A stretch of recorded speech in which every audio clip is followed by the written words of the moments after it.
Tout un symbole pour les sankaristes, ce monument dédié au père de la révolution burkinabé et à ses 12 compagnons.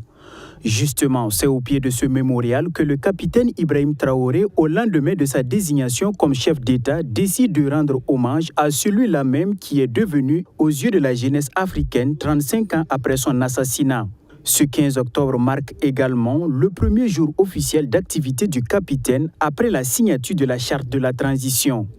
Et choisir le mémorial pour une première sortie médiatique est un acte fort pour les héritiers de Thomas Sankara qui pensent que c'est une volonté de faire renaître le père de la révolution. Ce jour qui a été choisi par le capitaine Ibrahim Traoré traduit au-delà du symbolisme son engagement à faire exactement comme le président Thomas Sankara, c'est-à-dire poser des actes dans le sens de l'intérêt, dans le sens du bonheur de notre peuple, c'est-à-dire réaliser une véritable alternative qui réponde aux aspirations du peuple burkinabé comme Thomas Sankara l'avait fait. Ce qui me plaît chez ce capitaine, c'est son goût de la vérité. Soyez sincères et le peuple vous adopte. Il faut que nous apprenions dès maintenant toutes les forces vives de cette nation, que nous nous mettons ensemble pour buter hors l'ennemi. 35 ans après le crime, les aînés laissent le flambeau à la jeunesse. En remettant le symbole au capitaine Traoré, c'est une manière pour les dévanciers de lui transmettre le devoir de perpétuer l'œuvre Sankara.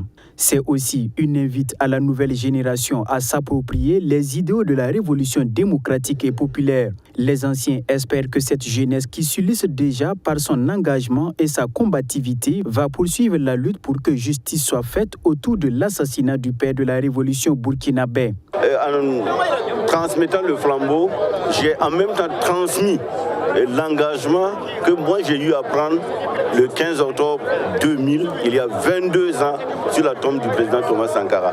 C'est de demander à cette jeunesse-là d'être une jeunesse combattante, une jeunesse consciente de son rôle, de sa place dans toutes les batailles à venir. Bayala Imhotep, l'un des défenseurs des œuvres de Sankara, fait partie des 12 personnes qui ont reçu le flambeau transmis par les devanciers. Pour lui, c'est une occasion de transmettre l'idéal du capitaine à travers le monde. Nous avons mis en place un espace d'éducation populaire qui reprend l'ensemble des idées de Thomas Sankara et les différents chantiers qu'il a réalisés. Nous avons ouvert un espace culinaire qui fait la promotion de tous les mets locaux, burkinabés et africains. Nous faisons aussi de l'agriculture collective comme Sankara le faisait avec les ministres du gouvernement. Il y avait un champ collectif. Cette année, le 15 octobre 1987, est commémoré sous le signe de la réhabilitation de la mémoire de la Révolution. Les familles des victimes attendent toujours plus de vérité autour de cette affaire et les regards sont désormais tournés vers le chef de l'État, en qui ces jeunes voient des traits de similitude avec le capitaine Thomas Sankara. Les parents qui ont été exhumés, jusqu'à présent, n'ont pas eu une sépulture normale. Leurs âmes sont toujours en errance dans la nature. Et ça nous déplaît, ça nous chagrine beaucoup, ça nous fait de la peine. Nous avons espoir avec les nouvelles autorités.